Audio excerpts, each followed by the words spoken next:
सोनामुखी, हरड़, मुलेठी जैसी अनेक जड़ी बूटियां और हजारों वर्षों का प्राचीन आयुर्वेदिक ज्ञान इस एक बोतल में समाया हुआ है। कायम टैबलेट, आपकी खुशियों का साथी।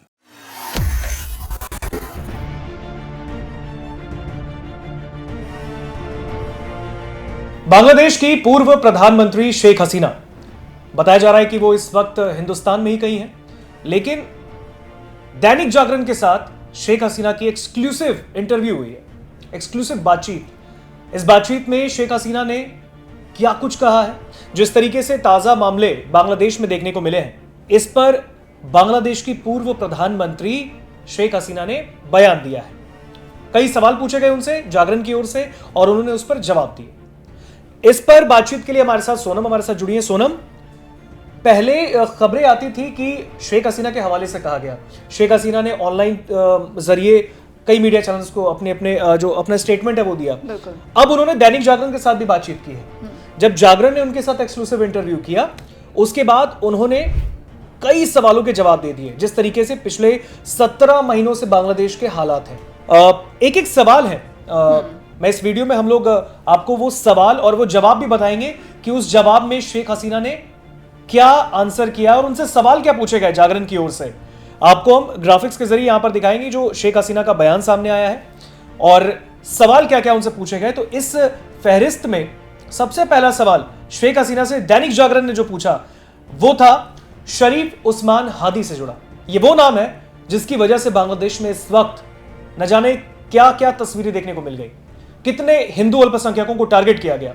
और अब जब उनसे सवाल किया गया शेख हसीना से कि शरीफ उस्मान हादी की हत्या की जांच और उसके बाद कानून व्यवस्था को लेकर सोनम अंतरिम सरकार की भूमिका को शेख हसीना कैसे देखती हैं, तो फिर उन्होंने कहा, बिल्कुल, शेख हसीना पहले भी जो है कई मुद्दों पर बोल चुकी हैं, भारत का शुक्रिया अदा भी कर चुकी हैं, लेकिन उनकी तरफ से जो जवाब दिया गया उसमें सीधे तौर पर कहा गया कि उस्मान हादी की हत्या पर अंतरिम सरकार की प्रतिक्रिया इस बात का प्रमाण है कि यूनुस के नेतृत्व में बांग्लादेश में कानून व्यवस्था पूरी तरह चरमरा चुकी है। हादी की मृत्यु बीएनपी, जमात और एनसीपी के बीच चुनावी प्रतिद्वंदिता से उपजे संघर्ष का दुखद परिणाम थी। मुझे अपने देश में फैल रही इस अराजकता से गहरा आघात पहुंचा है। ये घटनाएं एक ऐसे अलोकतांत्रिक सरकार का स्वाभाविक और भयावह नतीजा है जिसने चरमपंथियों को ताकत दी है। मैं हादी की हत्या की कड़ी निंदा करती हूं और उसके बाद में हुई हिंसा की भी भर्त्सना करती हूं। जो समय शोक और संवेदना का होना चाहिए था, उसे चरमपंथियों ने हमारी लोकतांत्रिक संस्थाओं को नष्ट करने के बहाने के रूप में इस्तेमाल किया। इसमें देश के 2 सबसे बड़े मीडिया संस्थानों पर हमले शामिल हैं, जिससे न केवल पत्रकारों की जान खतरे में पड़ी, बल्कि जो अभिव्यक्ति की स्वतंत्रता है, स्वतंत्र मीडिया जैसे मूल्यों पर भी आघात हुआ।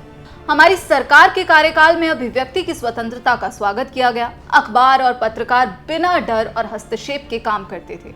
असहमति की आवाजों को दबाया नहीं गया, बल्कि सुना गया। हादी की स्मृति का सम्मान मीडिया पर हिंसक दमन या हमारे सबसे करीबी अंतर्राष्ट्रीय सहयोगी के खिलाफ जहरीले भाषणों से नहीं किया जा सकता। तो यहाँ पर शेख हसीना की तरफ से जो उस्मान हादी को लेकर जो बांग्लादेश में बवाल चल रहा है, उस पर अब उसकी कड़ी निंदा शेख हसीना की तरफ से खुद की गई है और जागरण मीडिया के प्लेटफॉर्म पर ही की गई है। जब उनसे ये सवाल पूछा गया कि उस्मान हादी की जो हत्या है और उसमें जो भारत का जिक्र हो रहा है उसको वो कैसे किस तौर पर देखती हैं, तो यहाँ पर शेख हसीना की तरफ से सीधे तौर पर जो यूनुस सरकार है और जो वहां पर कट्टरपंथियों, जो चरमपंथियों को खुली छूट दे रखी है, उसकी कड़ी निंदा की गई है। बिल्कुल, देखिए ये सवाल जब दैनिक जागरण ने उस्मान हादी को से जुड़ी सवाल जब बांग्लादेश के पूर्व पीएम से पूछा, शेख हसीना से पूछा, तो शेख हसीना का बयान इस पर सामने आया और उन्होंने कहा कि वो भी इस हत्या की निंदा करती हैं, लेकिन जिस तरीके से इस वक्त बांग्लादेश के भीतर, चाहे वो फिर मीडिया ऑर्गेनाइजेशन हो, लोग हो, सबके साथ जिस तरीके से सौतेला व्यवहार किया जा रहा है वहां की अंतरिम सरकार यानी मोहम्मद यूनुस की सरकार के द्वारा,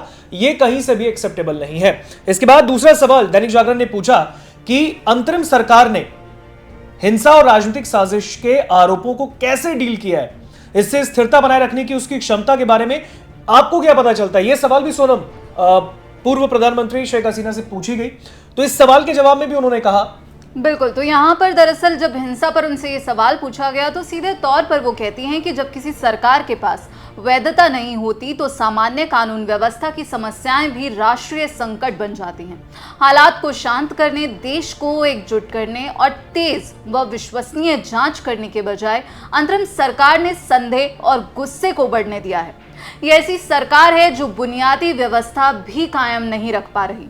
इसी सरकार ने भयानक हिंसा के दोषियों को जुलाई योद्धा कहकर महिमा मंडित किया और उन्हें पूरी छूट दे दी, जिससे पीड़ितों और उनके परिवारों को न्याय नहीं मिल सका। फिर जब वही आतंकी सच लिखने वाले पत्रकारों के दफ्तरों में तोड़फोड़ और आगजनी करते हैं और सरकारी अर्धसैनिक बल मुखदर्शक बने रहते हैं, तो किसी को हैरानी नहीं होनी चाहिए। ये शासन नहीं, ये आतंक के जरिए डराने धमकाने की राजनीति है। तो यहाँ पर ऋतिक, सीधे तौर पर शेख हसीना की तरफ से जो आतंकी शब्द का इस्तेमाल किया गया है, वो सीधे तौर पर सरकार को एक चेतावनी है कि आपने चरमपंथियों को छूट दे रखी है और वो आतंकी सड़कों पर उतरकर अब उत्पात मचा रहे हैं, भारत के खिलाफ नारेबाजी कर रहे हैं। और बांग्लादेश में जो भी फिलहाल राजनीतिक उथल पुथल चल रही है, उन्होंने यहाँ पर उन शख्स का भी जिक्र किया जिन्होंने उनका तख्ता पलट किया था और जिन्हें यूनुस ने योद्धा बताया था। बिल्कुल, देखिए, और साथ ही साथ उन्होंने इस बात का भी जिक्र किया, उन्होंने कहा कि आतंक के जरिए किसी को डराने धमकाने की राजनीति नहीं करनी चाहिए। ये बहुत ही बड़ा स्टेटमेंट है जो कि शेख हसीना ने दैनिक जागरण के प्लेटफॉर्म पे दिया है। इसके बाद एक और सवाल पूछा गया उनसे। सवालों का ये सिलसिला लगातार जारी था। जब पूर्व प्रधानमंत्री से जागरण के प्लेटफॉर्म पर सवाल पूछे गए और जवाब पूर्व प्राइम मिनिस्टर ने दिया है। एक सवाल जब उनसे पूछा गया, सोनम, उनसे पूछा गया कि एक और छात्र नेता को गोली मारे जाने से क्या मौजूदा प्रशासन में लक्षित हिंसा के किसी पैटर्न का संकेत मिलता है? अल्पसंख्यकों की सुरक्षा की स्थिति का कैसे आकलन करती हैं आप? ये सवाल बहुत ही इंपॉर्टेंट हो जाता है जो कि जागरण ने पूछा है उनसे। बिल्कुल, इसका भी जवाब उन्होंने दिया और बेहद एक अलग जवाब उन्होंने दिया, जिससे समझ में आता है कि वो इस वक्त भी अपने देश से बाहर होकर भी अपने देश को कितना समझती हैं। बिल्कुल, और लगातार बांग्लादेश में अल्पसंख्यकों को टारगेट किया जा रहा है ऋतिक, और हमेशा से ही शेख हसीना की तरफ से बयान सामने आया। हालांकि उन्होंने सीधे तौर पर यह भी कहा कि अल्पसंख्यकों पर जो हमले हो रहे हैं, मेरे शासनकाल में ऐसा कुछ भी नहीं हुआ था, लेकिन यूनुस के शासनकाल में जो अब वहां पर चरमपंथियों को खुली छूट दे रखी है, जो वहां पर हिंसा मचा रहे हैं और हिंदुओं को टारगेट कर रहे हैं, तो अब सीधे तौर पर अगर उनके जवाब की बात करें तो उन्होंने कहा है कि ये साफ है कि बांग्लादेश आज चरमपंथी ताकतों के रहमो करम पर है, जिनका एकमात्र उद्देश्य अराजकता फैलाना और राजनीतिक विभाजन को गहरा करना है। पिछले 18 महीनों में हम एक पूरी तरह अलोकतांत्रिक सरकार के हाथों कभी स्थिर रहे एक देश को व्यवस्थित रूप से बर्बाद होते देख रहे हैं। आज बांग्लादेश में रोजाना अमानवीय हिंसा आम बात हो गई है। अधिकारी या तो आंख मूंद लेते हैं या फिर उन अत्याचारों का खुला समर्थन करते हैं। यूनुस अवामी लीग पर अस्थिरता फैलाने का आरोप लगाते हैं, जबकि खुद उनकी सरकार ने दोषी आतंकवादियों को रिहा किया, वैध विपक्षी दलों पर प्रतिबंध लगाया, सैकड़ों निर्दोष लोगों को झूठे मामलों में गिरफ्तार किया गया, धार्मिक, अल्पसंख्यकों, वकीलों और पत्रकारों के खिलाफ हिंसा को बढ़ावा दिया गया। उन्होंने आगे कहा कि मेरी सरकार के समय अल्पसंख्यकों की जो सुरक्षा है वो एक संवैधानिक जिम्मेदारी थी और हमें इस बात पर बहुत गर्व था कि हम एक विभाजित क्षेत्र में धर्मनिरपेक्षता का उदाहरण थे। बार बार अंतरिम सरकार यानी कि यूनुस सरकार ने यह साबित किया है कि उसे धार्मिक अल्पसंख्यकों की कोई परवाह नहीं है। हिंदुओं, बौद्ध, ईसाइयों और अहमदिया मुसलमानों पर हमले आम हो चुके हैं, लेकिन सरकार या तो इनकार करती है या इन्हें कमतर दिखाती है। वह इन्हें पूरा रोकने में पूरी तरह विफल रही है।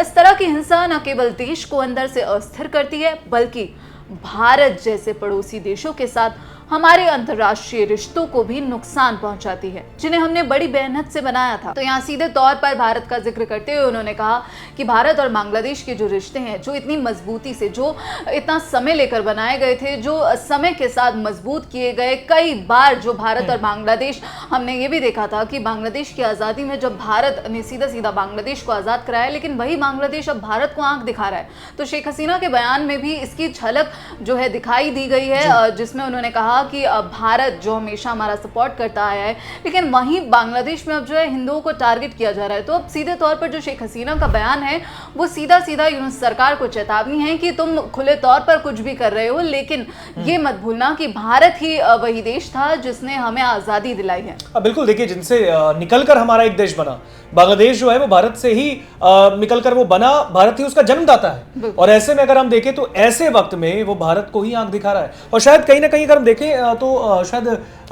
शेख हसीना इस बात का भी इशारा कर रही है कि इस वक्त मोहम्मद की यूनुस की जो सरकार है, अंतरिम सरकार, वो हिंदुस्तान को छोड़ के पाकिस्तान और इधर चाइना, यानी इन दोनों को खुश करने के चक्कर में उन्होंने भारत से बैर मोल ली। बिल्कुल, विरोधी ताकतों का तो उन्होंने जिक्र किया, सीधे तौर पर ये कहा कि यूनुस जो है उनकी जो विदेश नीति है वो बहुत ही अलग हो चुकी है और यहाँ पर अब वो भारत के साथ जो रिश्ते हैं उनको खराब कर रहे हैं और जो कई दूसरे देश हैं विरोधी ताकतों के साथ अब यहाँ पर मिलते हुए नजर आ रहे हैं। बिल्कुल, चलिए एक और सवाल हम आपको बताते हैं जो कि दैनिक जागरण ने एक्सक्लूसिव ये सवाल पूछा है खुद शेख हसीना से, और शेख हसीना ने क्या जवाब दिया। सवाल ये था सोनम कि हालिया प्रदर्शनों में जो अभी बांग्लादेश में प्रोटेस्ट हुए उसमें भारत विरोधी नारे, आपने भी देखे होंगे कई ऐसे हिंदू विरोधी नारे, भारत विरोधी नारे वहां पर लगाए गए प्रदर्शन के दौरान। सवाल उनसे यह था कि हालिया प्रदर्शनों में भारत विरोधी नारों और भारतीय उच्च आयोग यानी भारतीय हाई कमीशन की ओर मार्च को शेख हसीना कैसे देखती हैं, इसका भी जवाब उन्होंने दिया है। हाँ, और सीधे तौर पर जवाब देते हुए उन्होंने कहा है कि ये दुश्मनी उन चरमपंथियों द्वारा गढ़ी गई है जिन्हें यूनुस ने सत्ता में बिठाया और संरक्षण दिया। ये घटनाएं खतरनाक और गैर जिम्मेदाराना है और बांग्लादेश के लोगों के हितों के बजाय एक कट्टरपंथी सरकार की वैचारिक कल्पनाओं को पूरा करती हैं। कोई भी जिम्मेदार सरकार राजनयिक मिशनों की सुरक्षा करती है और अपने सबसे पुराने सहयोगियों को धमकी नहीं देती, लेकिन ये सरकार जिम्मेदार नहीं है। ये एक अलोकतांत्रिक तानाशाही है जिसके पास ना अनुभव है और ना विदेश नीति बदलने का कोई जनादेश। जब बांग्लादेश के लोग स्वतंत्र रूप से मतदान कर पाएंगे, वोटिंग कर पाएंगे, तब हमारी विदेश नीति चरमपंथियों के हाथों से निकलकर फिर से राष्ट्रीय हितों की सेवा करेगी। बिल्कुल, देखिए ये सवाल इशारा इस सवाल का जवाब इशारा करता है सोनम की क्या तस्वीर इस वक्त बांग्लादेश में शेख हसीना भी देख रही है। ऐसा नहीं है कि शेख हसीना की नजर से बांग्लादेश के हालात अभी कोई छिपे हैं। हाँ बिल्कुल, बांग्लादेश में भारतीय जो मिशन है उसको टारगेट किया जाता है और भारत के खिलाफ लगातार हम चिकन नेक को देखें या फिर हम बात करें बिल्कुल यूनुस के अगर भारत विरोधी बयानों की बात करें तो लगातार वो भारत को धमकी देते हुए नजर आए हैं। और उस्मान हादी की जब हत्या हुई तो सीधे तौर पर जो उस्मान हादी के समर्थक थे, जो उनकी पार्टी के नेता थे, उन्होंने यही कहा था कि इसमें भारत का जो है कुछ ना कुछ जो कनेक्शन है वो जरूर है और इसकी जांच जो है यूनुस को अल्टीमेटम भी दिया गया था। तो अब वही कहा जा रहा है कि यूनुस ने जिन लोगों को पाला पोसा, यूनुस ने जिन लोगों का समर्थन किया, वो उसी के खिलाफ खड़े होते हुए नजर आ रहे हैं। बिल्कुल, देखिए और ये तस्वीर किसी से नहीं छिपी है कि मोहम्मद यूनुस ने जिन को पनाह दी। हालांकि सबसे चौंकाने वाली बात तो यही लगती है सोनम की ऐसे नेता, ऐसे लीडर जिनको नोबेल पीस प्राइज मिला हुआ है, वो इस तरीके की तानाशाही में नाम उनका जुड़ जाता है।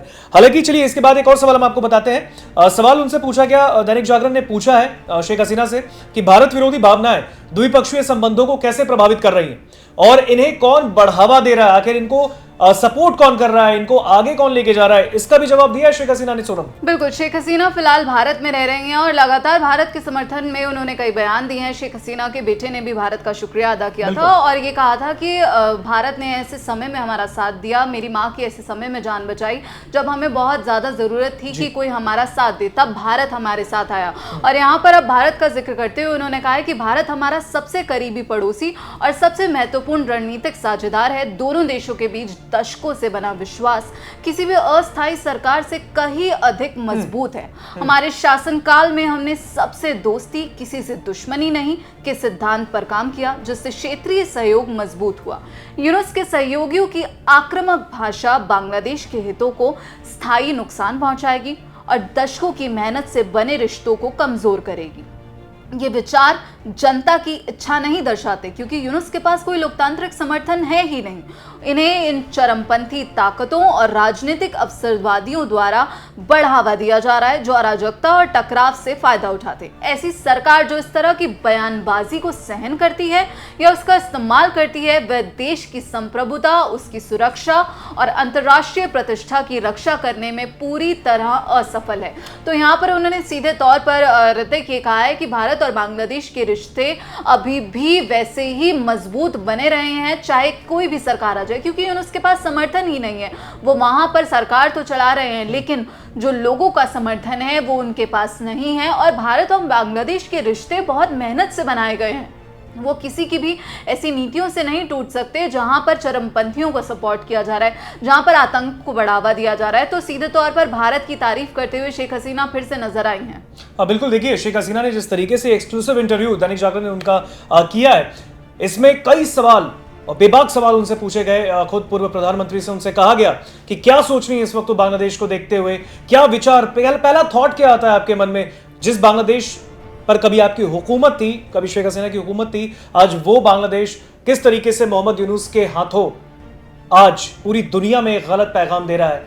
इस पर भी शेख हसीना ने अपनी प्रतिक्रिया रखी। उन्होंने कहा है कि हिंदुस्तान के साथ हमारे रिश्ते अच्छे थे, लेकिन बस तानाशाही रवैया और अंतरिम सरकार ने जो अभी 17 महीनों में वहां पर जहर घोला है, इसने भारत के साथ रिश्तों में कड़वाहट लाई है। लेकिन अब भी शेख हसीना को, उनके बेटे को, उनके परिवार को इस बात का कहीं ना कहीं ये मान है और ये भान भी है कि भारत के साथ रिश्ते अब भी उनके सही हो सकते हैं। बहरहाल ये सवाल जवाब हमने आपको अभी जो बताया है, ये एक्सक्लूसिव इंटरव्यू था दैनिक जागरण का, जो जागरण ने ये सवाल जवाब उनसे पूछा शेख हसीना से। शेख हसीना ने सीधे तौर पर इसका जो जवाब दिया। बहरहाल अब आप इस पूरे इंटरव्यू पर क्या समझते हैं कमेंट सेक्शन में हमें बताइए, क्योंकि सोनम ये बहुत बड़ी बात हो जाती है। एक देश की पूर्व प्रधानमंत्री जो इस वक्त उस देश में नहीं है, भारत में बताया जा रहा है कि वो कहीं है, हालांकि उनके लोकेशन के बारे में अभी तक कोई जानकारी नहीं है, लेकिन दैनिक जागरण ने उनके साथ खास बातचीत की है, सीधे तौर पर एक्सक्लूसिव इंटरव्यू किया है और सीधे तौर पर ऋतिक यहाँ पर पाकिस्तान जो लगातार कोशिशें कर रहा है कि अब वो बांग्लादेश के साथ मिलकर भारत के खिलाफ एक और नई साजिश रचे, तो यहाँ पर उन्होंने पाकिस्तान को भी सीधे तौर पर चेतावनी दी गई है कि अगर कोई भी ऐसे लोग हैं जो विरोधी ताकतें हैं वो ऐसा सोच रही हैं कि भारत के साथ जो है रिश्ते बिगड़ जाएंगे, तो फिर वो सोचना गलत है, क्योंकि भारत और बांग्लादेश के रिश्ते बहुत ही जो वक्त लेकर बनाए गए हैं और बहुत ही मजबूत हैं। किसी भी अलोकतांत्रिक सरकार के जरिए ये नहीं टूटेंगे। और शायद शेख हसीना ये कह रही हैं कि वक्त के साथ ये शायद आने वाले वक्त में ठीक भी हो जाए, लेकिन सबसे बड़ी बात यहां पर यह है कि अगर इस तरीके से ही तानाशाही रवैया वहां पर चलता रहा बांग्लादेश के अंदर, तो फिर ये रिश्ते मजबूत होते तो नहीं दिख रहे। बहरहाल आप इस खास मुलाकात पर क्या कुछ अपनी राय रखते हैं, नीचे कमेंट सेक्शन में हमें जरूर बताइए।